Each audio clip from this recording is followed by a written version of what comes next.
غزوہ فتح مکہ۔ امام ابن قیم لکھتے ہیں کہ یہ وہ فتح اعظم ہے جس کے ذریعے اللہ نے اپنے دین کو، اپنے رسول کو، اپنے لشکر کو اور اپنے امانت دار گروہ کو عزت بخشی، اور اپنے شہر کو اور اپنے گھر کو، جسے دنیا والوں کے لیے ذریعہ ہدایت بنایا، کفار و مشرکین کے ہاتھوں سے چھٹکارا دلایا۔ اس فتح سے آسمان والوں میں خوشی کی لہر دوڑ گئی، اور اس کی عزت کی تنابیں جوزا کے شانوں پر تن گئیں، اور اس کی وجہ سے لوگ اللہ کے دین میں فوج در فوج داخل ہوئے، اور روئے زمین کا چہرہ روشنی اور چمک دمک سے جگمگا اٹھا۔ اس غزوے کا سبب صلح حدیبیہ کے ذکر میں ہم یہ بات بتا چکے ہیں کہ اس معاہدے کی ایک دفعہ یہ تھی کہ جو کوئی محمد صلی اللہ علیہ وسلم کے عہد و پیمان میں داخل ہونا چاہے داخل ہو سکتا ہے، اور جو کوئی قریش کے عہد و پیمان میں داخل ہونا چاہے داخل ہو سکتا ہے، اور جو قبیلہ جس فریق کے ساتھ شامل ہوگا اس فریق کا ایک حصہ سمجھا جائے گا۔ لہٰذا ایسا کوئی قبیلہ اگر کسی حملے یا زیادتی کا شکار ہوگا تو یہ خود اس فریق پر حملہ اور زیادتی تصور کی جائے گی۔ اس دفعے کے تحت بنو خزاعہ رسول اللہ صلی اللہ علیہ وسلم کے عہد و پیمان میں داخل ہو گئے، اور بنو بکر قریش کے عہد و پیمان میں۔ اس طرح دونوں قبیلے ایک دوسرے سے مامون اور بے خطر ہو گئے، لیکن چونکہ ان دونوں قبیلوں میں دور جاہلیت سے عداوت اور کشاکش چلی آ رہی تھی، اس لیے جب اسلام کی آمد ہوئی اور صلح حدیبیہ ہو گئی اور دونوں فریق ایک دوسرے سے مطمئن ہو گئے، تو بنو بکر نے اس موقع کو غنیمت سمجھ کر چاہا کہ بنو خزاعہ سے پرانا بدلہ چکا لیں۔ چنانچہ نوفل بن معاویہ ویلی نے بنو بکر کی ایک جماعت ساتھ لے کر شعبان 8 ہجری میں بنو خزاعہ پر رات کی تاریکی میں حملہ کر دیا۔ اس وقت بنو خزاعہ وطیر نامی ایک چشمے پر خیمہ زن تھے، ان کے متعدد افراد مارے گئے، کچھ جھڑپ ہوئی اور لڑائی بھی ہوئی۔ ادھر قریش نے اس حملے میں ہتھیاروں سے بنو بکر کی مدد کی، بلکہ ان کے کچھ آدمی بھی رات کی تاریکی کا فائدہ اٹھا کر لڑائی میں شریک ہوئے۔ بہرحال حملہ آوروں نے بنو خزاعہ کو کھدیڑ کر حرم تک پہنچا دیا۔ حرم پہنچ کر بنو بکر نے کہا، اے نوفل، اب تو ہم حرم میں داخل ہو گئے، تمہارا الہ۔ اس کے جواب میں نوفل نے ایک بڑی بات کہی، بولا، بنو بکر، آج کوئی الہ نہیں، اپنا بدلہ چکا لو۔ میری عمر کی قسم، تم لوگ حرم میں چوری کرتے ہو تو کیا حرم میں اپنا بدلہ نہیں لے سکتے؟ ادھر بنو خزاعہ نے مکہ پہنچ کر بدیل بن ورقہ خزائی اور اپنے ایک آزاد کردہ غلام رافع کے گھروں میں پناہ لی، اور عمرو بن سالم خزائی نے وہاں سے نکل کر فوراً مدینے کا رخ کیا، اور رسول اللہ صلی اللہ علیہ وسلم کی خدمت میں پہنچ کر سامنے کھڑا ہو گیا۔ اس وقت آپ مسجد نبوی میں صحابہ کرام کے درمیان تشریف فرما تھے۔ عمرو بن سالم نے کہا، اے پروردگار، میں محمد صلی اللہ علیہ وسلم سے ان کے عہد اور ان کے والد کے قدیم عہد کی دہائی دے رہا ہوں۔ آپ لوگ اولاد تھے اور ہم جننے والے، پھر ہم نے تابعداری اختیار کی اور کبھی دستکش نہ ہوئے۔ اللہ آپ کو ہدایت دے، آپ پرزور مدد کیجیے، اور اللہ کے بندوں کو پکاریے، وہ مدد کو آئیں گے، جن میں اللہ کے رسول ہوں گے ہتھیار پوش اور چڑھے ہوئے چودھویں کے چاند کی طرح گورے اور خوبصورت۔ اگر ان پر ظلم اور ان کی توہین کی جائے تو چہرہ تمتما اٹھتا ہے۔ آپ ایک ایسے لشکر جرار کے اندر تشریف لائیں گے جو جھاگ بھرے سمندر کی طرح تلاطم خیز ہوگا۔ یقیناً قریش نے آپ کے عہد کی خلاف ورزی کی ہے اور آپ کا پختہ پیمان توڑ دیا ہے۔ انہوں نے میرے لیے قدا میں گھات لگائی اور یہ سمجھا کہ میں کسی کو مدد کے لیے نہ پکاروں گا، حالانکہ وہ بڑے ذلیل اور تعداد میں قلیل ہیں۔ انہوں نے وتیر پر رات میں حملہ کیا اور ہمیں رکوع و سجود کی حالت میں قتل کیا، یعنی ہم مسلمان تھے اور ہمیں قتل کیا گیا۔ رسول اللہ صلی اللہ علیہ وسلم نے فرمایا، اے عمرو بن سالم، تیری مدد کی گئی۔ اس کے بعد آسمان میں بادل کا ایک ٹکڑا دکھائی پڑا۔ آپ نے فرمایا، یہ بادل بنو کعب کی مدد کی بشارت سے دمک رہا ہے۔ اس کے بعد بدیل بن ورقہ خزائی کی سرکردگی میں بنو خزاعہ کی ایک جماعت مدینے آئی اور رسول اللہ صلی اللہ علیہ وسلم کو بتلایا کہ کون سے لوگ مارے گئے اور کس طرح قریش نے بنو بکر کی پشتیبانی کی۔ اس کے بعد یہ لوگ مکہ واپس چلے گئے۔ تجدید صلح کے لیے ابو سفیان مدینے میں۔ اس میں شبہ نہیں کہ قریش اور ان کے حلیفوں نے جو کچھ کیا تھا وہ کھلی بد عہدی اور صریح پیمان شکنی تھی، جس کی کوئی وجہ جواز نہ تھی۔ اسی لیے خود قریش کو بھی اپنی بد عہدی کا بہت جلد احساس ہو گیا، اور انہوں نے اس کے انجام کی سنگینی کو مد نظر رکھتے ہوئے ایک مجلس مشاورت منعقد کی، جس میں طے کیا کہ وہ اپنے سپہ سالار ابو سفیان کو اپنا نمائندہ بنا کر تجدید صلح کے لیے مدینہ روانہ کریں۔ ادھر رسول اللہ صلی اللہ علیہ وسلم نے صحابہ کو بتایا کہ قریش اپنی اس عہد شکنی کے بعد اب کیا کرنے والے ہیں۔ چنانچہ آپ نے فرمایا کہ گویا میں ابو سفیان کو دیکھ رہا ہوں کہ وہ عہد کو پھر سے پختہ کرنے اور مدت صلح کو بڑھانے کے لیے آ گیا ہے۔ ادھر ابو سفیان طے شدہ قرارداد کے مطابق روانہ ہو کر عثفان پہنچا تو بدیل بن ورقا سے ملاقات ہوئی۔ بدیل مدینہ سے مکہ واپس آ رہا تھا۔ ابو سفیان سمجھ گیا کہ یہ نبی صلی اللہ علیہ وسلم کے پاس سے ہو کر آ رہا ہے۔ پوچھا، بدیل کہاں سے آ رہے ہو؟ بدیل نے کہا، میں خزاعہ کے ہمراہ اس ساحل اور وادی میں گیا ہوا تھا۔ پوچھا، کیا تم محمد کے پاس نہیں گئے تھے؟ بدیل نے کہا، نہیں۔ مگر جب بدیل مکے کی جانب روانہ ہو گیا تو ابو سفیان نے کہا، اگر وہ مدینہ گیا تھا تو وہاں اپنے اونٹ کو گٹھلی کا چارہ کھلایا ہوگا۔ اس لیے ابو سفیان اس جگہ گیا جہاں بدیل نے اپنا اونٹ بٹھایا تھا، اور اس کی مینگنی لے کر توڑی تو اس میں کھجور کی گٹھلی نظر آئی۔ ابو سفیان نے کہا، میں خدا کی قسم کھا کر کہتا ہوں کہ بدیل محمد کے پاس گیا تھا۔ بہرحال ابو سفیان مدینہ پہنچا اور اپنی صاحبزادی ام المومنین حضرت ام حبیبہ رضی اللہ عنہا کے گھر گیا۔ جب رسول اللہ صلی اللہ علیہ وسلم کے بستر پر بیٹھنا چاہا تو انہوں نے بستر لپیٹ دیا۔ ابو سفیان نے کہا، بیٹی، کیا تم نے اس بستر کو میرے لائق نہیں سمجھا یا مجھے اس بستر کے لائق نہیں سمجھا؟ انہوں نے کہا، یہ رسول اللہ صلی اللہ علیہ وسلم کا بستر ہے اور آپ ناپاک مشرک آدمی ہیں۔ ابو سفیان کہنے لگا، خدا کی قسم میرے بعد تمہیں شر پہنچ گیا ہے۔ پھر ابو سفیان وہاں سے نکل کر رسول اللہ صلی اللہ علیہ وسلم کے پاس گیا اور آپ سے گفتگو کی۔ آپ نے اسے کوئی جواب نہ دیا۔ اس کے بعد ابو بکر رضی اللہ عنہ کے پاس گیا اور ان سے کہا کہ وہ رسول اللہ صلی اللہ علیہ وسلم سے گفتگو کریں۔ انہوں نے کہا، میں ایسا نہیں کر سکتا۔ اس کے بعد وہ عمر بن خطاب رضی اللہ عنہ کے پاس گیا اور ان سے بات کی۔ انہوں نے کہا، بھلا میں تم لوگوں کے لیے رسول اللہ صلی اللہ علیہ وسلم سے سفارش کروں گا؟ خدا کی قسم اگر مجھے لکڑی کے ٹکڑے کے سوا کچھ دستیاب نہ ہو تو میں اسی کے ذریعے تم لوگوں سے جہاد کروں گا۔ اس کے بعد وہ حضرت علی بن ابی طالب کے پاس پہنچا۔ وہاں حضرت فاطمہ رضی اللہ عنہا بھی تھیں اور حضرت حسن بھی تھے، جو ابھی چھوٹے سے بچے تھے اور سامنے گھٹنوں گھٹنوں چل رہے تھے۔ ابو سفیان نے کہا، اے علی، میرے ساتھ تمہارا سب سے گہرا نسبی تعلق ہے۔ میں ایک ضرورت سے آیا ہوں۔ ایسا نہ ہو کہ جس طرح نامراد آیا اسی طرح نامراد واپس جاؤں۔ تم میرے لیے محمد سے سفارش کر دو۔ حضرت علی نے کہا، ابو سفیان، تجھ پر افسوس، رسول اللہ صلی اللہ علیہ وسلم نے ایک بات کا عزم کر لیا ہے، ہم اس بارے میں آپ سے کوئی بات نہیں کر سکتے۔ اس کے بعد وہ حضرت فاطمہ کی طرف متوجہ ہوا اور بولا، کیا آپ ایسا کر سکتی ہیں کہ اپنے اس بیٹے کو حکم دیں کہ وہ لوگوں کے درمیان پناہ دینے کا اعلان کر کے ہمیشہ کے لیے عرب کا سردار ہو جائے؟ حضرت فاطمہ رضی اللہ عنہا نے کہا، واللہ میرا یہ بیٹا اس درجے کو نہیں پہنچا ہے کہ لوگوں کے درمیان پناہ دینے کا اعلان کر سکے، اور رسول اللہ صلی اللہ علیہ وسلم کے ہوتے ہوئے کوئی پناہ دے بھی نہیں سکتا۔ ان کوششوں اور ناکامیوں کے بعد ابو سفیان کی آنکھوں کے سامنے دنیا تاریک ہو گئی۔ اس نے حضرت علی بن ابی طالب رضی اللہ عنہ سے سخت گھبراہٹ، کشمکش اور مایوسی و نا امیدی کی حالت میں کہا، ابو الحسن، میں دیکھتا ہوں کہ معاملات سنگین ہو گئے ہیں، لہٰذا مجھے کوئی راستہ بتاؤ۔ حضرت علی نے کہا، خدا کی قسم میں تمہارے لیے کوئی کارآمد چیز نہیں جانتا، البتہ تم بنو کنانا کے سردار ہو، لہذا کھڑے ہو کر لوگوں کے درمیان امان کا اعلان کر دو، اس کے بعد اپنی سرزمین میں واپس چلے جاؤ۔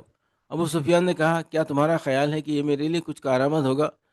حضرت علی نے کہا، نہیں، خدا کی قسم میں اسے کارآمد تو نہیں سمجھتا، لیکن اس کے علاوہ کوئی صورت بھی سمجھ میں نہیں آتی۔ اس کے بعد ابو سفیان نے مسجد میں کھڑے ہو کر اعلان کیا کہ میں لوگوں کے درمیان امان کا اعلان کر رہا ہوں، پھر اپنے اونٹ پر سوار ہو کر مکہ چلا گیا۔ قریش کے پاس پہنچا تو وہ پوچھنے لگے کہ پیچھے کا کیا حال ہے۔ ابو سفیان نے کہا میں محمد کے پاس گیا، بات کی تو واللہ انہوں نے کوئی جواب نہیں دیا۔ پھر ابو قحافہ کے بیٹے کے پاس گیا تو اس کے اندر کوئی بھلائی نہیں پائی۔ اس کے بعد عمر بن خطاب کے پاس گیا تو اسے سب سے کٹر دشمن پایا۔ پھر علی کے پاس گیا تو اسے سب سے نرم پایا۔ اس نے مجھے ایک رائے دی اور میں نے اس پر عمل بھی کیا، لیکن پتہ نہیں وہ کارآمد بھی ہے یا نہیں۔ لوگوں نے پوچھا وہ کیا رائے تھی؟ ابو سفیان نے کہا وہ رائے یہ تھی کہ میں لوگوں کے درمیان امان کا اعلان کر دوں، اور میں نے ایسا ہی کیا۔ قریش نے کہا کیا محمد نے اسے نافذ قرار دیا؟ ابو سفیان نے کہا نہیں۔ لوگوں نے کہا تیری تباہی ہو، اس شخص علی نے تیرے ساتھ محض مذاق کیا۔ ابو سفیان نے کہا خدا کی قسم اس کے علاوہ کوئی صورت نہ بن سکی۔ غزوے کی تیاری اور اخفاء کی کوشش۔ طبرانی کی روایت سے معلوم ہوتا ہے کہ رسول اللہ صلی اللہ علیہ وسلم نے عہد شکنی کی خبر آنے سے 3 روز پہلے ہی حضرت عائشہ رضی اللہ عنہا کو حکم دے دیا تھا کہ آپ کا ساز و سامان تیار کر دیں، لیکن کسی کو پتہ نہ چلے۔ اس کے بعد حضرت عائشہ رضی اللہ عنہا کے پاس حضرت ابوبکر رضی اللہ عنہ تشریف لائے تو پوچھا بیٹی یہ کیسی تیاری ہے؟ انہوں نے کہا واللہ مجھے نہیں معلوم۔ حضرت ابوبکر رضی اللہ عنہ نے کہا یہ بنو اسفر یعنی رومیوں سے جنگ کا وقت نہیں، پھر رسول اللہ صلی اللہ علیہ وسلم کا ارادہ کدھر کا ہے؟ حضرت عائشہ نے کہا واللہ مجھے علم نہیں۔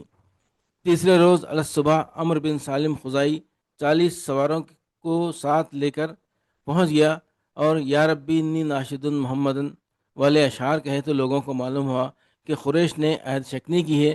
اس کے بعد بدیل آیا، پھر ابو سفیان آیا تو لوگوں کو حالات کا ٹھیک ٹھیک علم ہو گیا۔ اس کے بعد رسول اللہ صلی اللہ علیہ وسلم نے تیاری کا حکم دیتے ہوئے بتلایا کہ مکہ چلنا ہے، اور ساتھ ہی یہ دعا فرمائی کہ اے اللہ جاسوسوں اور خبروں کو قریش تک پہنچنے سے روک اور پکڑ لے تاکہ ہم ان کے علاقے میں ان کے سر پر ایک دم جا پہنچیں۔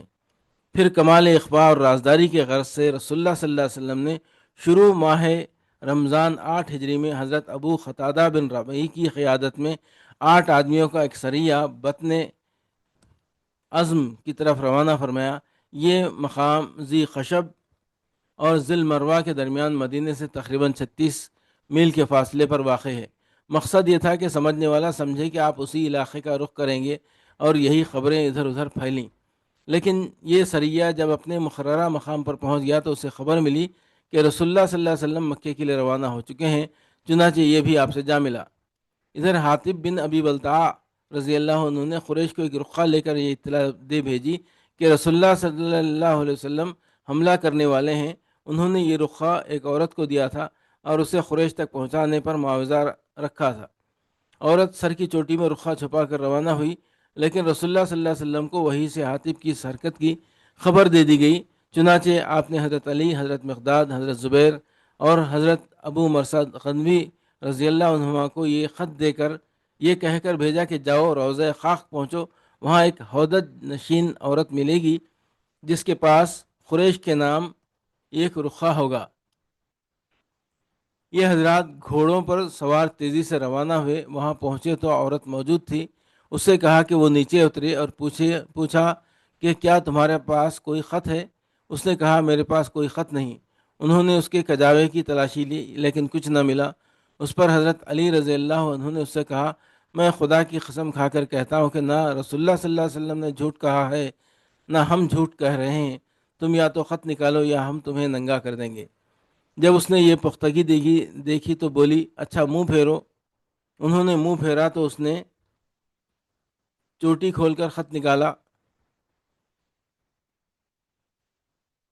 اور ان کے حوالے کر دیا۔ یہ لوگ خط لے کر رسول اللہ صلی اللہ علیہ وسلم کے پاس پہنچے، دیکھا تو اس میں تحریر تھا حاطب بن ابی بلتع کی طرف سے قریش کی جانب۔ پھر قریش کو رسول اللہ صلی اللہ علیہ وسلم کی روانگی کی خبر دی تھی۔ رسول اللہ صلی اللہ علیہ وسلم نے حضرت حاطب کو بلا کر پوچھا کہ حاطب یہ کیا ہے؟ انہوں نے کہا اے رسول میرے خلاف جلدی نہ فرمائیں، خدا کی قسم اللہ اس کے رسول پر میرا ایمان ہے، میں نہ تو مرتد ہوا ہوں اور نہ مجھ میں تبدیلی آئی ہے۔ بات صرف اتنی ہے کہ میں خود قریش کا آدمی نہیں، البتہ ان میں چپکا ہوا تھا اور میرے اہل و عیال اور بال بچے وہی ہیں، لیکن قریش سے میری کوئی قرابت نہیں کہ وہ میرے بال بچوں کی حفاظت کریں۔ اس کے برخلاف دوسرے لوگ جو آپ کے ساتھ ہیں وہاں ان کے قرابت دار ہیں جو ان کی حفاظت کریں گے۔ اس لیے جب مجھے یہ چیز حاصل نہ تھی تو میں نے چاہا کہ ان پر ایک احسان کر دوں جس کے عوض وہ میرے خرابت داروں کی حفاظت کریں۔ اس پر حضرت عمر بن خطاب نے کہا، اے اللہ کے رسول، مجھے چھوڑیے، میں اس کی گردن مار دوں، کیونکہ اس نے اللہ اور اس کے رسول کے ساتھ خیانت کی ہے اور یہ منافق ہو گیا ہے۔ رسول اللہ صلی اللہ علیہ وسلم نے فرمایا، دیکھو یہ جنگ بدر میں حاضر ہو چکا ہے، اور عمر تمہیں کیا پتہ، ہو سکتا ہے کہ اللہ نے اہل بدر کو دیکھ کر کہا ہو کہ تم لوگ جو چاہو کرو، میں نے تمہیں بخش دیا۔ یہ سن کر حضرت عمر رضی اللہ عنہ کی آنکھیں اشکبار ہو گئیں، اور انہوں نے کہا، اللہ اور اس کے رسول بہتر جانتے ہیں۔ اس طرح اللہ نے جاسوسوں کو پکڑ لیا، اور مسلمانوں کی جنگی تیاریوں کی کوئی خبر قریش تک نہ پہنچ سکی۔ اسلامی لشکر مکے کی راہ میں 10 رمضان المبارک 8 سن ہجری کو رسول اللہ صلی اللہ علیہ وسلم نے مدینہ چھوڑ کر مکے کا رخ کیا۔ آپ کے ساتھ 10,000 صحابہ کرام تھے۔ مدینے پر ابو رحم غفاری رضی اللہ عنہ کی تقرری ہوئی۔ جہفہ میں یا اس سے کچھ اوپر آپ کے چچا حضرت عباس بن عبد المطلب ملے۔ وہ مسلمان ہو کر اپنے بال بچوں سمیت ہجرت کرتے ہوئے تشریف لا رہے تھے۔ پھر ابوا میں آپ کے چچیرے بھائی ابو سفیان بن حارث اور پھوپھی زاد بھائی عبداللہ بن امیہ ملے۔ آپ نے ان دونوں کو دیکھ کر منہ پھیر لیا، کیونکہ یہ دونوں آپ کو سخت اذیت پہنچایا کرتے تھے اور آپ کی ہجو کیا کرتے تھے۔ یہ صورت دیکھ کر حضرت ام سلمہ رضی اللہ عنہ نے عرض کیا کہ ایسا نہیں ہونا چاہیے کہ آپ کے چچیرے بھائی اور پھوپھی زاد بھائی ہی آپ کے یہاں سب سے بدبخت ہوں۔ ادھر حضرت علی رضی اللہ عنہ نے ابو سفیان بن حارث کو سکھایا کہ تم رسول اللہ صلی اللہ علیہ وسلم کے سامنے جاؤ اور وہی کہو جو حضرت یوسف علیہ السلام کے بھائیوں نے ان سے کہا تھا کہ تاللہ لقد آثرک اللہ علینا وان کنا لخاطئین، خدا کی قسم اللہ نے آپ کو ہم پر فضیلت بخشی اور یقیناً ہم ہی خطا کار تھے، کیونکہ آپ صلی اللہ علیہ وسلم یہ پسند نہیں کریں گے کہ کسی اور کا جواب آپ سے عمدہ رہا ہو۔ چنانچہ ابو سفیان نے یہی کیا، اور جواب میں فوراً رسول اللہ صلی اللہ علیہ وسلم نے فرمایا، لا تثریب علیکم اليوم یغفر اللہ لکم وہو ارحم الراحمین۔ آج تم پر کوئی سرزنش نہیں، اللہ تمہیں بخش دے اور وہ ارحم الراحمین ہے۔ اس پر ابو سفیان نے آپ کو چند اشعار سنائے، جن میں سے بعض یہ تھے، تیری عمر کی قسم، جس وقت میں نے اس لیے جھنڈا اٹھایا تھا کہ لات کے شہسوار محمد کے شہسوار پر غالب آ جائیں، تو میری کیفیت رات کے اس مسافر کی سی تھی جو تیرا و تار رات میں حیران و سرگردان ہو، لیکن اب وقت آ گیا ہے کہ مجھے ہدایت دی جائے اور میں ہدایت پاؤں۔ مجھے میرے نفس کی بجائے ایک ہادی نے ہدایت دی، اور اللہ کا راستہ اسی شخص نے بتایا جسے میں نے ہر موقع پر دھتکار دیا تھا۔ یہ سن کر رسول اللہ صلی اللہ علیہ وسلم نے اس کے سینے پر ضرب لگائی اور فرمایا، تم نے مجھے ہر موقع پر دھتکارا تھا۔ مر الظہران میں اسلامی لشکر کا پڑاؤ۔ رسول اللہ صلی اللہ علیہ وسلم نے اپنا سفر جاری رکھا۔ آپ اور صحابہ روزے سے تھے، لیکن عثفان اور خدیت کے درمیان کدید نامی چشمے پر پہنچ کر آپ نے روزہ توڑ دیا، اور آپ کے ساتھ صحابہ کرام نے بھی روزہ توڑ دیا۔ اس کے بعد آپ نے سفر جاری رکھا، یہاں تک کہ رات کے ابتدائی اوقات میں مر الظہران وادی فاطمہ پہنچ کر نزول فرمایا۔ وہاں آپ کے حکم سے لوگوں نے الگ الگ آگ جلائی، اس طرح 10,000 چولہوں میں آگ جلائی گئی۔ رسول اللہ صلی اللہ علیہ وسلم نے حضرت عمر بن خطاب کو پہرے پر مقرر فرمایا۔ ابو سفیان دربار نبوت میں۔ مر الظہران میں پڑاؤ ڈالنے کے بعد حضرت عباس رضی اللہ عنہ رسول اللہ صلی اللہ علیہ وسلم کے سفید خچر پر سوار ہو کر نکلے۔ ان کا مقصد یہ تھا کہ کوئی لکڑ ہرا یا کوئی بھی آدمی مل جائے تو اس سے قریش کے پاس خبر بھیج دیں، تاکہ وہ مکے میں رسول اللہ صلی اللہ علیہ وسلم کے داخل ہونے سے پہلے آپ کے پاس حاضر ہو کر امان طلب کر لیں۔ ادھر اللہ تعالیٰ نے قریش پر ساری خبروں کی رسائی روک دی تھی، اس لیے انہیں حالات کا کچھ علم نہ تھا۔ البتہ وہ خوف اور اندیشے سے دوچار تھے، اور ابو سفیان باہر جا کر خبروں کا پتہ لگاتا رہتا تھا۔ چنانچہ اس وقت بھی وہ اور حکیم بن حزام اور بدیل بن برخا خبروں کا پتہ لگانے کی غرض سے نکلے ہوئے تھے۔ حضرت عباس رضی اللہ عنہ کا بیان ہے کہ بخدا میں رسول اللہ صلی اللہ علیہ وسلم کے خچر پر سوار جا رہا تھا کہ مجھے ابو سفیان اور بدیل بن برخا کی گفتگو سنائی پڑی۔ وہ باہم رد و خداح کر رہے تھے۔ ابو سفیان کہہ رہا تھا کہ خدا کی قسم، میں نے آج رات جیسی آگ اور ایسا لشکر تو کبھی دیکھا ہی نہیں۔ جواب میں بدیل کہہ رہا تھا، یہ خدا کی قسم بنو خزاعہ ہیں، جنگ نے انہیں چھیل کر رکھ دیا ہے۔ اس پر ابو سفیان کہہ رہا تھا، خزاعہ اس سے کہیں کمتر اور ذلیل ہیں کہ یہ ان کی آگ اور ان کا لشکر ہو۔ حضرت عباس کہتے ہیں کہ میں نے اس کی آواز پہچان لی اور کہا، ابو حنظلہ، اس نے بھی میری آواز پہچان لی اور بولا، ابوالفضل، ابوالفضل۔ میں نے کہا ہاں۔ اس نے کہا کیا بات ہے؟ میرے ماں باپ تجھ پر قربان۔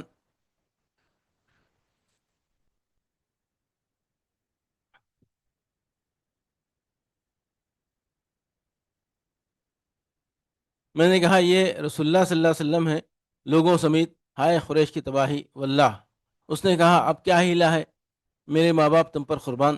میں نے کہا واللہ اگر وہ تمہیں پا گئے تو تمہاری گردن مار دیں گے، لہٰذا اس خچر پر پیچھے بڑھ جاؤ، میں تمہیں رسول اللہ صلی اللہ علیہ وسلم کے پاس لے چلتا ہوں اور تمہارے لیے امان طلب کیے دیتا ہوں۔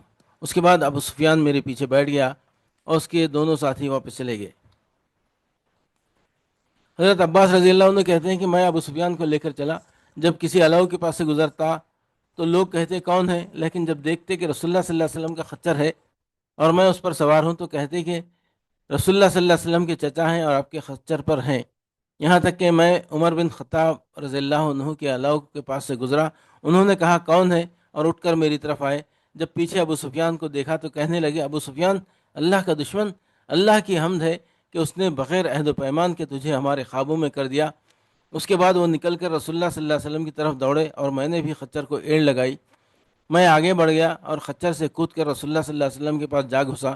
اتنے میں عمر بن خطاب بھی گھس آئے اور بولے کہ اے اللہ کے رسول، یہ ابو سفیان ہے، مجھے اجازت دیجیے میں اس کی گردن مار دوں۔ میں نے کہا اے اللہ کے رسول، میں نے اسے پناہ دے دی ہے۔ پھر میں نے رسول اللہ صلی اللہ علیہ وسلم کے پاس بیٹھ کر آپ کا سر پکڑ لیا اور کہا خدا کی قسم آج رات میرے سوا کوئی اور آپ سے سرگوشی نہ کرے گا۔ جب ابو سفیان کے بارے میں حضرت عمر نے بار بار کہا تو میں نے کہا عمر ٹھہر جاؤ، خدا کی قسم اگر یہ بنی عدی بن کعب کا آدمی ہوتا تو تم ایسی بات نہ کہتے۔ عمر رضی اللہ عنہ نے کہا عباس ٹھہر جاؤ، خدا کی قسم تمہارا اسلام لانا میرے نزدیک خطاب کے اسلام لانے سے، اگر وہ اسلام لاتے، زیادہ پسندیدہ ہے، اور اس کی وجہ میرے لیے صرف یہ ہے کہ رسول اللہ صلی اللہ علیہ وسلم کے نزدیک تمہارا اسلام لانا خطاب کے اسلام لانے سے زیادہ پسندیدہ ہے۔ رسول اللہ صلی اللہ علیہ وسلم نے فرمایا عباس اسے یعنی ابو سفیان کو اپنے ڈیرے میں لے جاؤ، صبح میرے پاس لے آنا۔ اس حکم کے مطابق میں اسے ڈیرے میں لے گیا اور صبح خدمت نبوی میں حاضر کیا۔ آپ نے اسے دیکھ کر فرمایا ابو سفیان تم پر افسوس، کیا اب بھی تمہارے لیے وقت نہیں آیا کہ تم یہ جان سکو کہ اللہ کے سوا کوئی الہ نہیں؟ ابو سفیان نے کہا میرے ماں باپ آپ پر فدا، آپ کتنے بردبار، کتنے کریم اور کتنے خویش پرور ہیں۔ میں اچھی طرح سمجھ چکا ہوں کہ اگر اللہ کے ساتھ کوئی اور بھی الہ ہوتا تو اب تک میرے کچھ کام آیا ہوتا۔ آپ نے فرمایا ابو سفیان تم پر افسوس، کیا تمہارے لیے اب بھی وقت نہیں آیا کہ تم یہ جان سکو کہ میں اللہ کا رسول ہوں؟ ابو سفیان نے کہا میرے ماں باپ آپ پر فدا، آپ کس قدر حلیم، کس قدر کریم اور کس قدر صلہ رحمی کرنے والے ہیں، اس بات کے متعلق تو اب بھی دل میں کچھ نہ کچھ کھٹک ہے۔ اس پر میں نے کہا ارے گردن مارے جانے کی نوبت آنے سے پہلے پہلے اسلام قبول کر لو اور یہ شہادت و اقرار کر لو کہ اللہ کے سوا کوئی لائق عبادت نہیں اور محمد صلی اللہ علیہ وسلم اللہ کے رسول ہیں۔ اس پر ابو سفیان نے اسلام قبول کر لیا اور حق کی شہادت دی۔ میں نے کہا اے اللہ کے رسول، ابو سفیان کو اعزاز پسند ہے، لہٰذا اسے کوئی اعزاز دے دیجیے۔ آپ نے فرمایا ٹھیک ہے، جو ابو سفیان کے گھر میں گھس جائے اسے امان ہے، اور جو اپنا دروازہ بند کر لے، اندر سے بند کر لے، اسے امان ہے، اور جو مسجد حرام میں داخل ہو جائے اسے امان ہے۔ اسلامی لشکر مر الزہران سے مکے کی جانب۔ اسی صبح منگل 17 رمضان 8 سن ہجری کی صبح رسول اللہ صلی اللہ علیہ وسلم نے مر الزہران سے مکہ روانہ ہوئے اور حضرت عباس رضی اللہ عنہ کو حکم دیا کہ ابو سفیان کو وادی کی تنگ نائے پر پہاڑ کے ناکے کے پاس روک رکھیں تاکہ وہاں سے گزرنے والی خدائی فوجوں کو ابو سفیان دیکھ سکے۔ حضرت عباس نے ایسا ہی کیا۔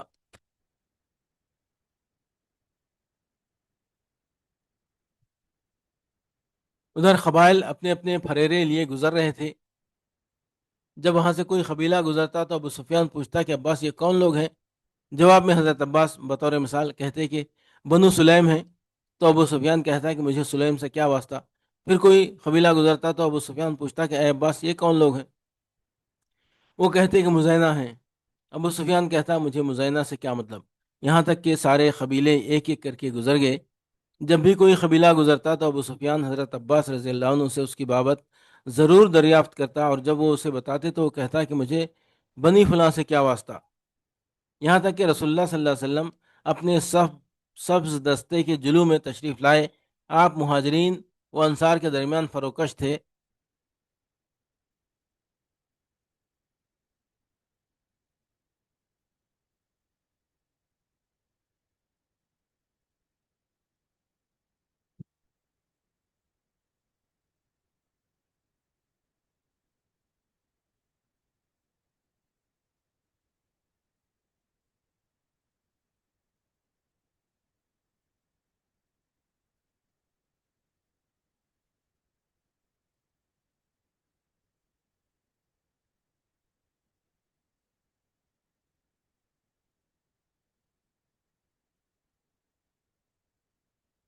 یہاں انسانوں کی بجائے صرف لوہے کی باڑ دکھائی پڑ رہی تھی۔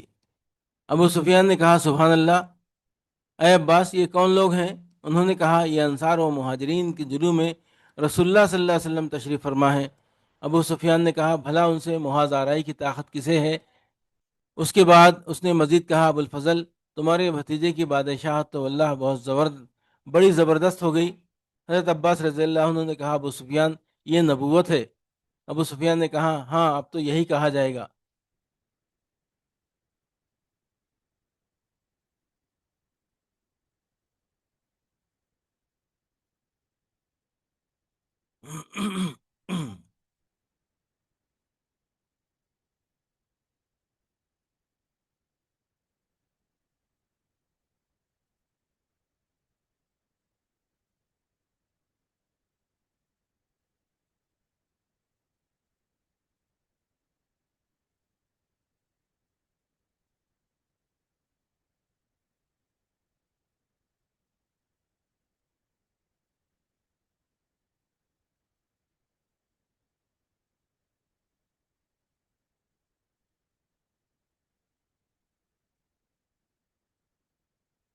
اس موقع پر ایک واقعہ اور پیش آیا۔ انصار کا پھریرا حضرت سعد بن عبادہ رضی اللہ عنہ کے پاس تھا۔ وہ ابو سفیان کے پاس سے گزرے تو بولے الیوم یوم الملحمہ، الیوم تستحل الحرمہ، آج خون ریزی اور مار دھاڑ کا دن ہے، آج حرمت حلال کر لی جائے گی، آج اللہ نے قریش کی ذلت مقرر کر دی ہے۔ اس کے بعد جب وہاں سے رسول اللہ صلی اللہ علیہ وسلم سے رسول اللہ صلی اللہ علیہ وسلم گزرے تو ابو سفیان نے کہا اے اللہ کے رسول، آپ نے وہ بات نہیں سنی جو سعد نے کہی ہے؟ آپ نے فرمایا سعد نے کیا کہا ہے؟ ابو سفیان نے کہا یہ اور یہ بات کہی ہے۔ یہ سن کر حضرت عثمان اور حضرت عبد الرحمن بن عوف رضی اللہ عنہما نے عرض کیا اے رسول اللہ ہمیں خطرہ ہے کہ کہیں سعد قریش کے اندر مار دھاڑ نہ مچا دیں۔ رسول اللہ صلی اللہ علیہ وسلم نے فرمایا نہیں، بلکہ آج کا دن وہ دن ہے جس میں کعبے کی تعظیم کی جائے گی، آج کا دن وہ دن ہے جس میں اللہ قریش کو عزت بخشے گا۔ اس کے بعد آپ نے حضرت سعد کے پاس آدمی بھیج کر جھنڈا ان سے لے لیا اور ان کے صاحبزادے قیس کے حوالے کر دیا۔ گویا جھنڈا حضرت سعد کے ہاتھ سے نہیں نکلا، اور کہا جاتا ہے کہ آپ نے جھنڈا حضرت زبیر کے حوالے کر دیا تھا۔ اسلامی لشکر اچانک قریش کے سر پر۔ جب رسول اللہ صلی اللہ علیہ وسلم ابو سفیان کے پاس سے گزر چکے تو حضرت عباس رضی اللہ عنہ نے اس سے کہا اب دوڑ کر اپنی قوم کے پاس جاؤ۔ ابو سفیان تیزی سے مکہ پہنچا اور نہایت بلند آواز سے پکارا قریش کے لوگوں، یہ محمد صلی اللہ علیہ وسلم ہے، تمہارے پاس اتنا لشکر لے کر آئے ہیں کہ مقابلے کی تاب نہیں، لہٰذا جو ابو سفیان کے گھر گھس جائے اسے امان ہے۔ یہ سن کر اس کی بیوی ہند بن عتبہ اٹھی اور اس کی مونچھ پکڑ کر بولی مار ڈالو اس مشک کی طرح چربی سے بھرے ہوئے پتلی پنڈلیوں والے کو، برا ہو ایسے پیشرو خبر رساں کا۔ ابو سفیان نے کہا تمہاری بربادی ہو، دیکھو تمہاری جانوں کے بارے میں یہ عورت تمہیں دھوکے میں ڈال دے، دھوکے میں نہ ڈال دے، کیونکہ محمد ایسا لشکر لے کر آئے ہیں جس سے مقابلے کی تاب نہیں، اس لیے جو ابو سفیان کے گھر میں گھس جائے اسے امان ہے۔ لوگوں نے کہا اللہ تجھے مارے، تیرا گھر ہمارے کتنے آدمیوں کے کام آ سکتا ہے؟ ابو سفیان نے کہا جو اپنا دروازہ اندر سے بند کر لے اسے بھی امان ہے۔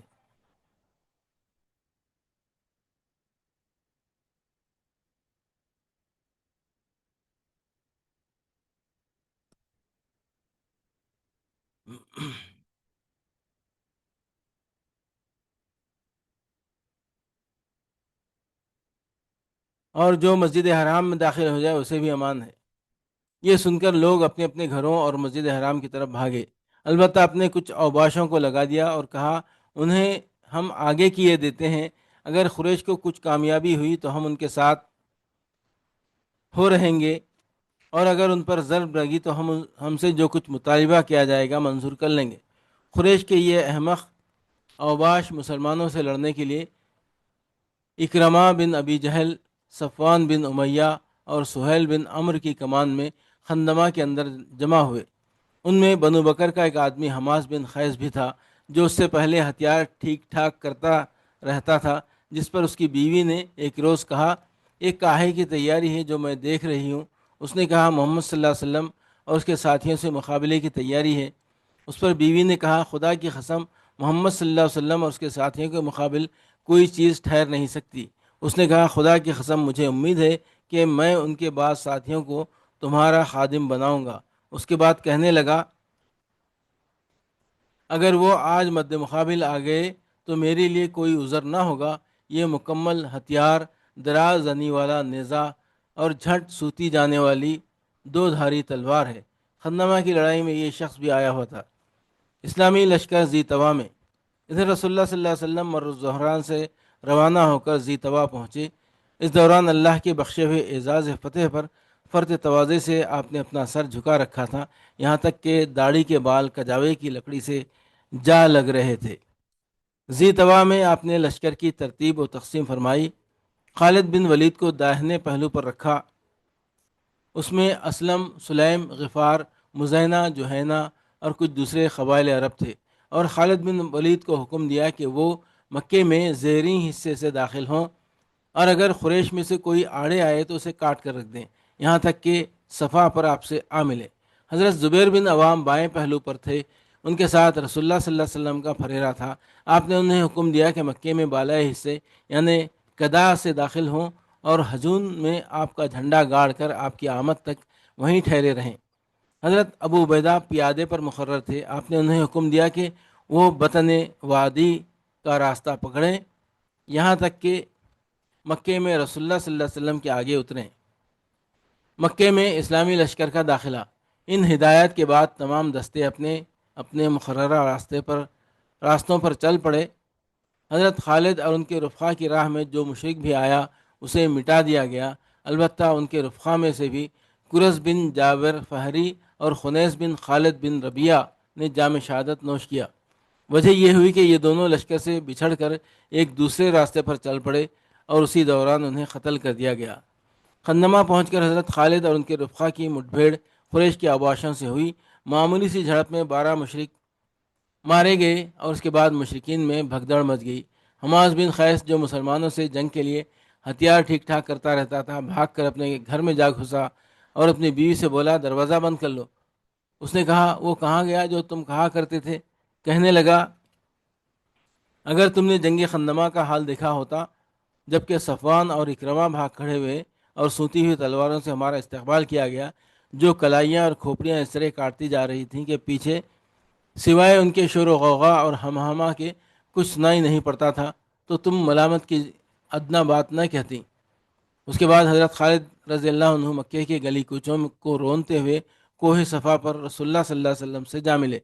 ادھر حضرت زبیر رضی اللہ عنہ نے آگے بڑھ کر ہجون میں مسجد فتح کے پاس رسول اللہ صلی اللہ علیہ وسلم کا جھنڈا گاڑا اور آپ کے لیے ایک خطبہ نصب کیا، پھر مسلسل وہیں ٹھہرے رہے یہاں تک کہ رسول اللہ صلی اللہ علیہ وسلم تشریف لے آئے۔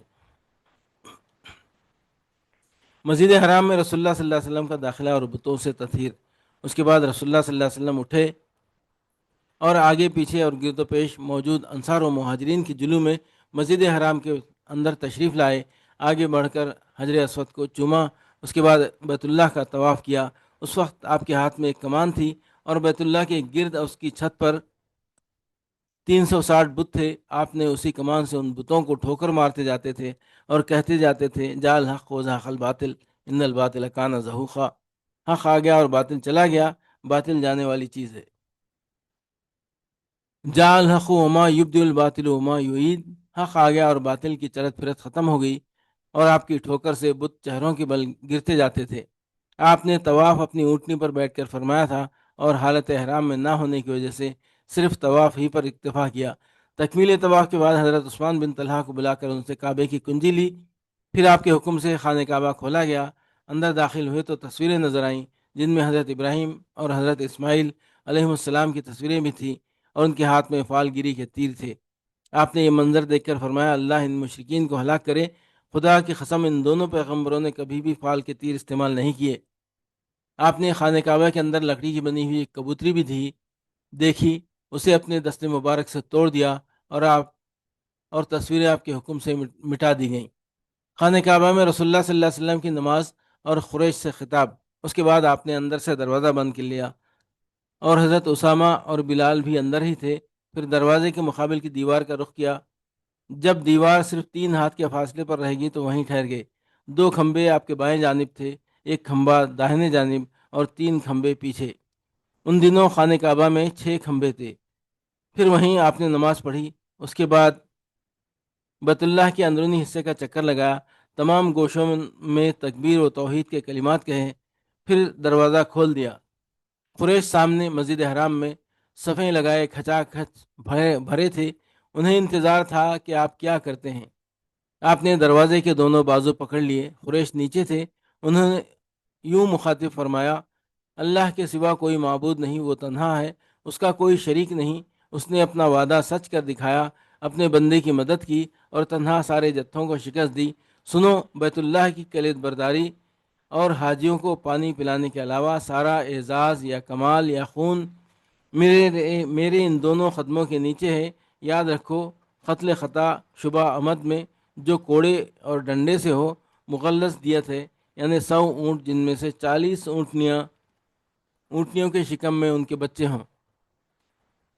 اے قریش کے لوگوں، اللہ نے تم سے جاہلیت کی نخوت اور باپ دادا پر فخر کا خاتمہ کر دیا۔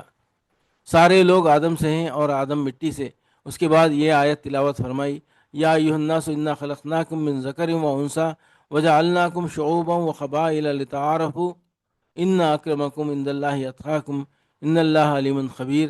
اے لوگو، ہم نے تمہیں ایک مرد اور ایک عورت سے پیدا کیا اور تمہیں قوموں اور قبیلوں میں تقسیم کیا تاکہ تم ایک دوسرے کو پہچان سکو۔ تم میں اللہ کے نزدیک سب سے زیادہ باعزت وہی ہے جو سب سے زیادہ متقی ہو، بے شک اللہ جاننے والا اور خبر رکھنے والا ہے۔ آج کوئی سرزنش نہیں۔ اس کے بعد آپ نے فرمایا، قریش کے لوگوں، تمہارا کیا خیال ہے، میں تمہارے ساتھ کیسا سلوک کرنے والا ہوں؟ انہوں نے کہا، اچھا، آپ کریم بھائی ہیں اور کریم بھائی کے صاحبزادے ہیں۔ آپ نے فرمایا، تو میں تم سے وہی بات کہہ رہا ہوں جو حضرت یوسف علیہ السلام نے اپنے بھائیوں سے کہی تھی کہ لا تثریب علیکم اليوم، آج تم پر کوئی سرزنش نہیں، جاؤ تم سب آزاد ہو۔ آج تم پر کوئی سرزنش نہیں، جاؤ تم سب آزاد ہو۔ کعبے کی کنجی حق بحقدار رسید۔ اس کے بعد رسول اللہ صلی اللہ علیہ وسلم مسجد حرام میں بیٹھ گئے۔ حضرت علی نے، جن کے ہاتھ میں کعبے کی کنجی تھی، حاضر خدمت ہو کر عرض کیا، حضور، ہمارے لیے حجاج کو پانی پلانے کے اعزاز کے ساتھ خانہ کعبہ کی کلید برداری کا اعزاز بھی جمع فرما دیجیے، اللہ آپ پر رحمت نازل کرے۔ ایک اور روایت کے بموجب یہ گزارش حضرت عباس نے کی تھی۔ رسول اللہ صلی اللہ علیہ وسلم نے فرمایا، عثمان بن طلحہ کہاں ہیں؟ انہیں بلایا گیا۔ آپ نے فرمایا، عثمان، یہ لو اپنی کنجی، آج کا دن نیکی اور وفاداری کا دن ہے۔ طبقات ابن سعد کی روایت ہے کہ آپ نے کنجی دیتے ہوئے فرمایا، اسے ہمیش ہمیش کے لیے لے لو، تم لوگوں سے اسے وہی چھینے گا جو ظالم ہوگا۔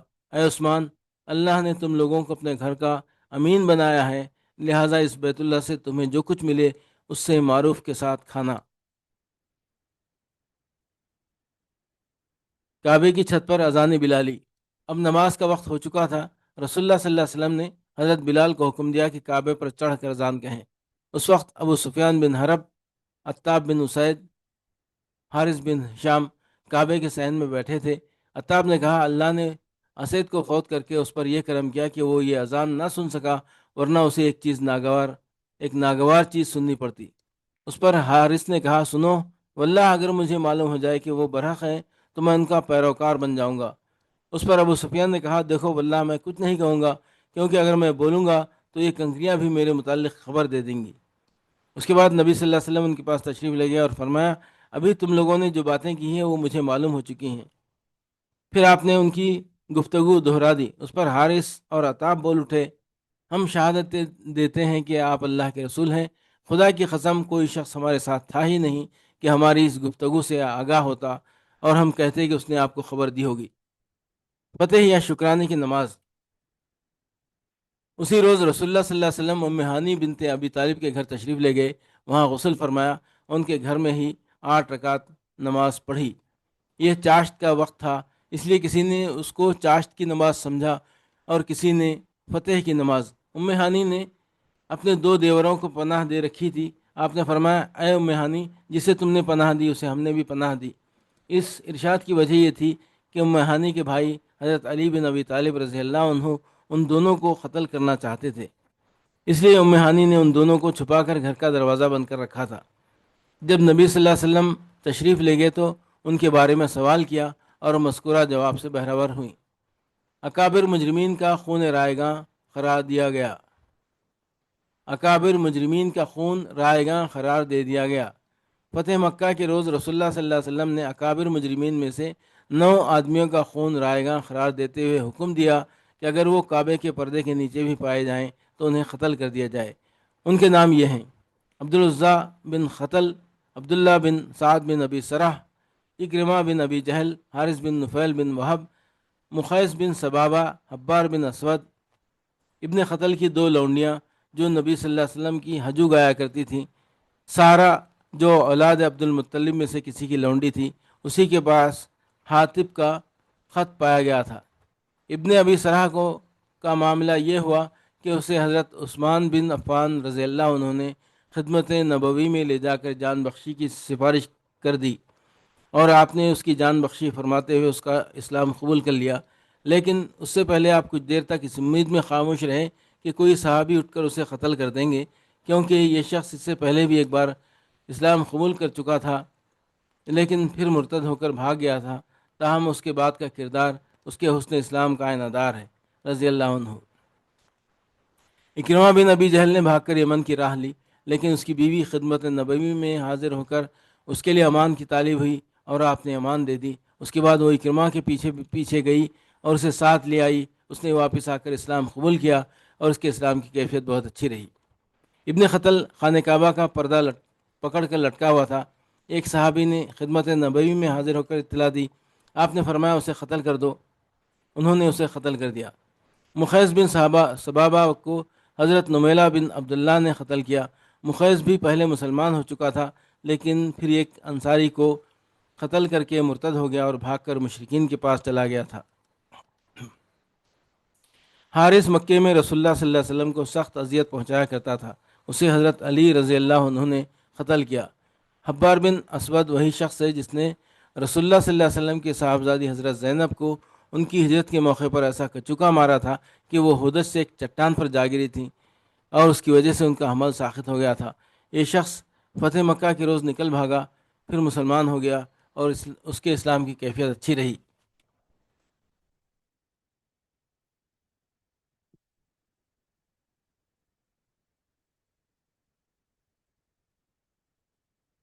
ابن قتل کی 2 لونڈیوں میں سے ایک قتل کی گئی، دوسری کے لیے امان طلب کی گئی اور اس نے اسلام قبول کر لیا۔ اسی طرح سارہ کے لیے امان طلب کی گئی اور وہ بھی مسلمان ہو گئی۔ خلاصہ یہ کہ 9 میں سے 4 قتل کیے گئے، 5 کی جان بخشی ہوئی اور انہوں نے اسلام قبول کیا۔ حافظ ابن حجر لکھتے ہیں، جن لوگوں کا خون رائیگاں قرار دیا گیا ان کے ضمن میں ابو معاشر نے حارث بن طلال خزائی کا بھی ذکر کیا ہے، اسے حضرت علی رضی اللہ عنہ نے قتل کیا۔ امام حاکم نے اسی فہرست میں کعب بن زہیر کا ذکر کیا ہے۔ کعب کا واقعہ مشہور ہے، اس نے بعد میں آ کر اسلام قبول کیا اور نبی صلی اللہ علیہ وسلم کی مدح کی۔ اسی فہرست میں وحشی بن حرب اور ابو سفیان کی بیوی ہند بن عتبہ ہیں جنہوں نے اسلام قبول کیا، اور ابن قتل کی لونڈی ارنب ہے جو قتل کی گئی، اور ام سعد ہے یہ بھی قتل کی گئی، جیسا کہ ابن اسحاق نے ذکر کیا ہے۔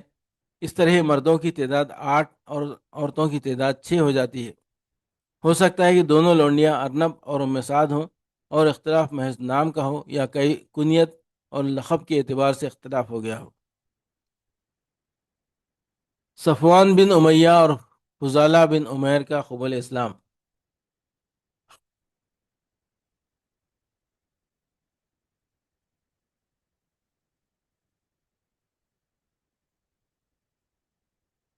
صفوان کا خون اگرچہ رائے گاہ نہیں کرا دیا گیا تھا، لیکن قریش کا ایک بڑا لیڈر ہونے کی حیثیت سے اسے اپنی جان کا خطرہ تھا، اسی لیے وہ بھی بھاگ گیا۔ عمیر بن وہب جمحی نے رسول اللہ صلی اللہ علیہ وسلم کی خدمت میں حاضر ہو کر اس کے لیے امان طلب کی۔ آپ نے امان دے دی۔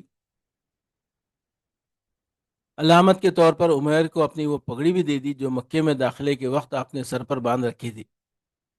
عمیر صفوان کے پاس پہنچے تو وہ جدہ سے یمن جانے کے لیے سمندر پر سوار ہونے کی تیاری کر رہا تھا۔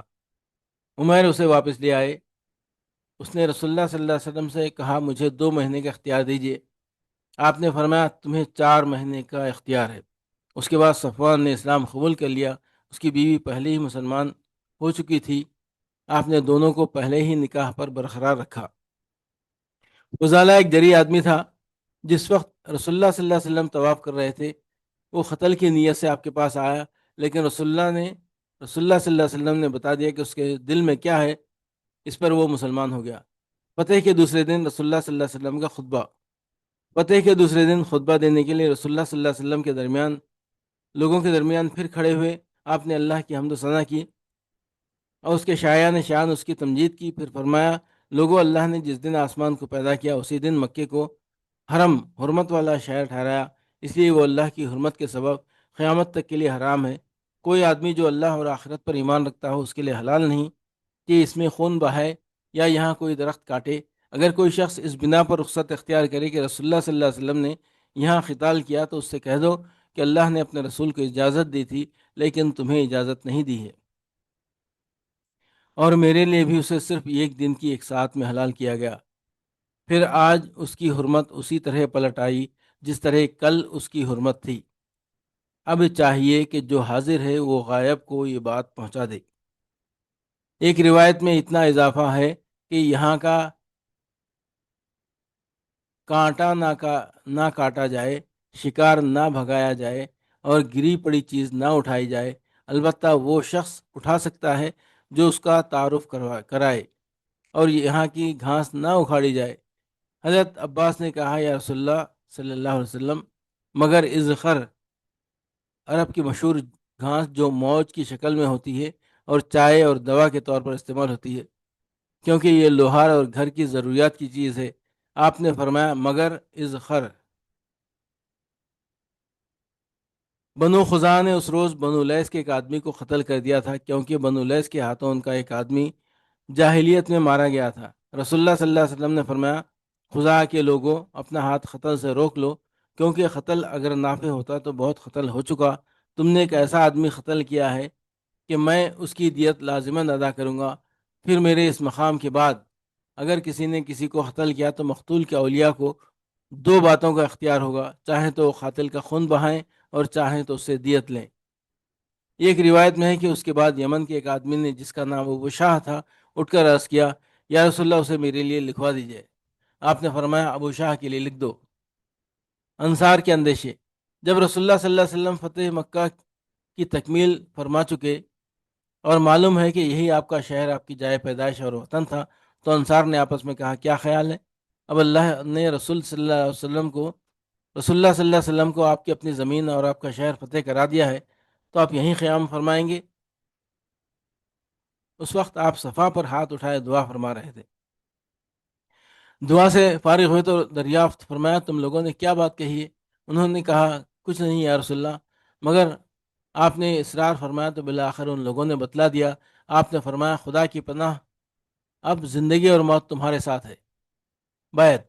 جب اللہ تعالیٰ نے رسول اللہ صلی اللہ علیہ وسلم اور مسلمانوں کو مکے کی فتح عطا فرما دی تو اہل مکہ پر حق واضح ہو گیا اور وہ جان گئے کہ اسلام کے سوا کامیابی کی کوئی راہ نہیں۔ اس لیے وہ اسلام کے تابع دار بنتے ہوئے بیعت کے لیے جمع ہو گئے۔ رسول اللہ صلی اللہ علیہ وسلم نے صفا پر بیٹھ کر لوگوں سے بیعت لینی شروع کی۔ حضرت عمر بن خطاب رضی اللہ عنہ آپ سے نیچے تھے اور لوگوں سے عہد و پیمان لے رہے تھے۔ لوگوں نے حضور صلی اللہ علیہ وسلم سے بیعت کی کہ جہاں تک ہو سکے گا آپ کی بات سنیں گے اور مانیں گے۔ اس موقع پر تفسیر مدارک میں یہ روایت مذکور ہے کہ جب نبی صلی اللہ علیہ وسلم مردوں کی بیعت سے فارغ ہو چکے تو وہیں صفا ہی پر عورتوں سے بیعت لینی شروع کی۔ حضرت عمر رضی اللہ عنہ آپ سے نیچے بیٹھے تھے اور آپ کے حکم پر عورتوں سے بیعت لے رہے تھے اور انہیں آپ کی باتیں پہنچا رہے تھے۔ اسی دوران ابو سفیان کی بیوی ہند بن عتبہ بھیس بدل کر آئی۔ دراصل حضرت حمزہ کی لاش کے ساتھ اس نے جو حرکت کی تھی اس کی وجہ سے وہ خوفزدہ تھی کہ کہیں رسول اللہ صلی اللہ علیہ وسلم اسے پہچان نہ لیں۔ ادھر رسول اللہ صلی اللہ علیہ وسلم نے بیعت شروع کی تو فرمایا، میں تم سے اس بات پر بیعت لیتا ہوں کہ اللہ کے ساتھ کسی کو شریک نہ کرو گی۔ حضرت عمر نے رضی اللہ عنہ نے یہی بات دہراتے ہوئے عورتوں سے اس بات پر بیعت لی کہ وہ اللہ کے ساتھ کسی کو شریک نہ کریں گی۔ پھر رسول اللہ صلی اللہ علیہ وسلم نے فرمایا، اور چوری نہ کرو گی۔ اس پر ہندا بول اٹھی، ابو سفیان بخیل آدمی ہے، اگر میں اس کے مال سے کچھ لے لوں تو؟ ابو سفیان نے، جو وہیں موجود تھے، کہا، تم جو کچھ لے لو وہ تمہارے لیے حلال ہے۔ رسول اللہ صلی اللہ علیہ وسلم مسکرانے لگے۔ آپ نے ہندا کو پہچان لیا۔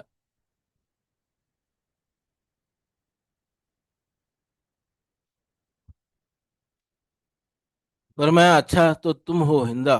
وہ بولی، ہاں۔ اے اللہ کے نبی،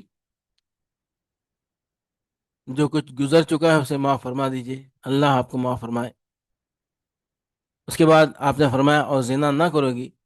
اس پر ہندا نے کہا، بھلا کہیں حرہ آزاد عورت بھی زنا کرتی ہے؟ پھر آپ نے فرمایا، اور اپنی اولاد کو قتل نہ کرو گی؟ ہندا نے کہا،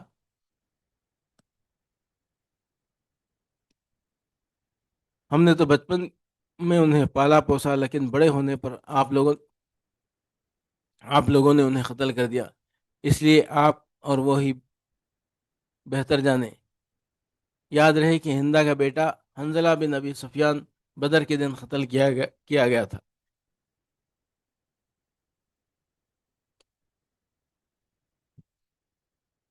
یہ سن کر حضرت عمر رضی اللہ عنہ ہنستے ہنستے چت لیٹ گئے اور رسول اللہ صلی اللہ علیہ وسلم نے بھی تبسم فرمایا۔ اس کے بعد آپ نے فرمایا، اور کوئی بہتان نہ گھڑو گی؟ ہندا نے کہا، واللہ بہتان بڑی بری بات ہے، اور آپ ہمیں واقعی رشد اور مکارم اخلاق کا حکم دیتے ہیں۔ پھر آپ نے فرمایا، اور کسی معروف بات میں رسول کی نافرمانی نہ کرو گی؟ ہندا نے کہا، خدا کی قسم، ہم اپنی مجلس میں اپنے دلوں کی اندر یہ بات لے کر نہیں بیٹھی ہیں کہ آپ کی نافرمانی بھی کریں گی۔ پھر واپس ہو کر ہندا نے اپنا بت توڑ دیا۔ وہ اسے توڑتی جا رہی تھی اور کہتی جا رہی تھی، ہم تیرے متعلق دھوکے میں تھے۔ مکے میں نبی صلی اللہ علیہ وسلم کا قیام اور کام۔ مکے میں رسول اللہ صلی اللہ علیہ وسلم نے 19 روز قیام فرمایا۔ اس کے بعد دوران شاعر اسلام کی تجدید کرتے رہے اور لوگوں کو ہدایت و تقویٰ کی تلقین فرماتے رہے۔ انہی دنوں آپ کے حکم سے حضرت ابو اسید خزائی نے نئے سرے سے حدود حرم کے کھمبے نصب کیے۔ آپ نے اسلام کی دعوت اور مکے کے آس پاس بتوں کو توڑنے کے لیے متعدد سرایہ بھی روانہ کیے۔ اس طرح سارے بت توڑ ڈالے گئے۔ آپ کے منادی نے مکے میں اعلان کیا کہ جو شخص اللہ اور آخرت کے دن پر ایمان رکھتا ہو، اپنے گھر میں کوئی بت نہ چھوڑے بلکہ اسے توڑ ڈالے۔ سرایہ اور وفود۔ فتح مکہ سے 100 ہو جانے کے بعد رسول اللہ صلی اللہ علیہ وسلم نے رمضان 8 ہجری کو حضرت خالد بن ولید کی سرکردگی میں عزا کے انہدام کے لیے ایک سریہ روانہ فرمایا۔ عزا نخلا میں تھا۔ قریش اور سارے بنو کنانہ اس کی پوجا کرتے تھے اور یہ ان کا سب سے بڑا بت تھا۔ بنو شیبان اس کے مجاور تھے۔ حضرت خالد رضی اللہ عنہ نے 30 سواروں کی میت میں نخلا جا کر اسے ڈھا دیا۔ واپسی پر رسول اللہ صلی اللہ علیہ وسلم نے فرمایا کہ تم نے کچھ دیکھا بھی تھا؟ حضرت خالد نے کہا، نہیں۔ آپ نے فرمایا، تب تو در حقیقت تم نے اسے ڈھایا ہی نہیں، پھر سے جاؤ اور اسے ڈھا دو۔ حضرت خالد بفرے اور تلوار سونتے ہوئے دوبارہ تشریف لے گئے۔ اب کی بار ان کی جانب ایک ننگی کالی پراگندہ سر عورت نکلی۔ مجاور اسے چیخ چیخ کر پکارنے لگا، لیکن اتنے میں حضرت خالد نے زور کی تلوار ماری کہ اس عورت کے 2 ٹکڑے ہو گئے۔ اس کے بعد رسول اللہ صلی اللہ علیہ وسلم کے پاس واپس آ کر خبر دی۔ فرمایا، ہاں، وہی عزا تھی۔ اب وہ مایوس ہو چکی تھی کہ تمہارے ملک میں کبھی بھی اس کی پوجا کی جائے گی۔ اس کے بعد آپ نے عمرو بن عاص رضی اللہ عنہ کو اسی مہینے سوا نامی بت ڈھانے کے لیے روانہ کیا۔ یہ مکے سے 3 میل کے فاصلے پر رباط میں بنو حزیل کا ایک بت تھا۔ جب حضرت عمر وہاں پہنچے تو مجاور نے پوچھا تم کیا چاہتے ہو؟ انہوں نے کہا مجھے رسول اللہ صلی اللہ علیہ وسلم نے اسے ڈھانے کا حکم دیا ہے۔ اس نے کہا تم اس پر قادر نہیں ہو سکتے۔ حضرت عمر نے کہا کیوں؟ اس نے کہا قدرتاً روک دیے جاؤ گے۔ حضرت عمر نے کہا تم اب تک باطل پر ہو، تم پر افسوس، کیا یہ سنتا اور یا دیکھتا ہے؟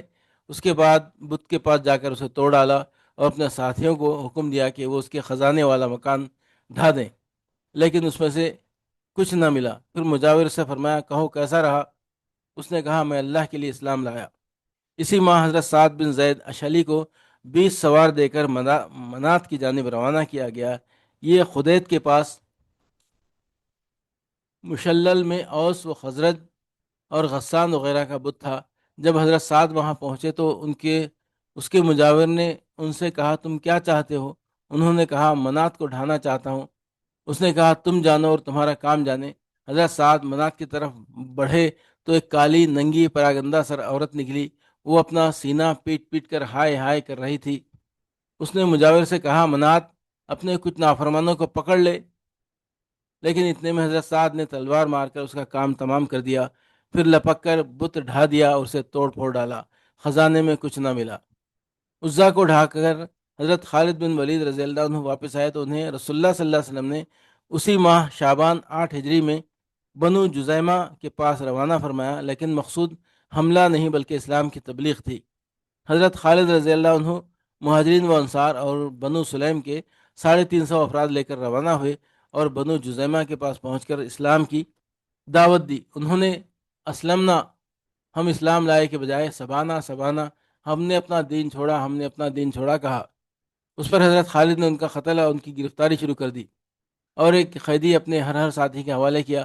پھر ایک دن حکم دیا کہ ہر آدمی اپنے قیدی کو قتل کر دے، لیکن حضرت ابن عمر اور ان کے ساتھیوں نے اس حکم کی تعمیل سے انکار کر دیا، اور جب نبی صلی اللہ علیہ وسلم کے پاس آئے تو آپ سے اس کا تذکرہ کیا۔ آپ نے اپنے دونوں ہاتھ اٹھائے اور 2 بار فرمایا اے اللہ، خالد نے جو کچھ کیا میں اس سے تیری طرف برات اختیار کرتا ہوں۔ اس موقع پر صرف بنو سلیم کے لوگوں نے اپنے قیدیوں کو قتل کیا تھا، انصار و مہاجرین نے قتل نہیں کیا تھا۔ رسول اللہ صلی اللہ علیہ وسلم نے حضرت علی رضی اللہ عنہ کو بھیج کر ان کے مقتولین کی دیت اور ان کے نقصانات کا معاوضہ ادا فرمایا۔ اس معاملے میں حضرت خالد اور حضرت عبد الرحمن بن عوف رضی اللہ عنہما کے درمیان کچھ سخت کلامی اور کشیدگی ہو گئی تھی۔ اس کی خبر رسول اللہ صلی اللہ علیہ وسلم کو ہوئی تو آپ نے فرمایا خالد ٹھہر جاؤ، میرے رفقا کو کچھ کہنے سے باز رکھو۔ خدا کی قسم اگر احد پہاڑ سونا ہو جائے اور وہ سارا کا سارا تم اللہ کی راہ میں خرچ کر دو، تب بھی میرے رفقا میں سے کسی ایک آدمی کی ایک صبح کی عبادت یا ایک شام کی عبادت کو نہیں پہنچ سکتے۔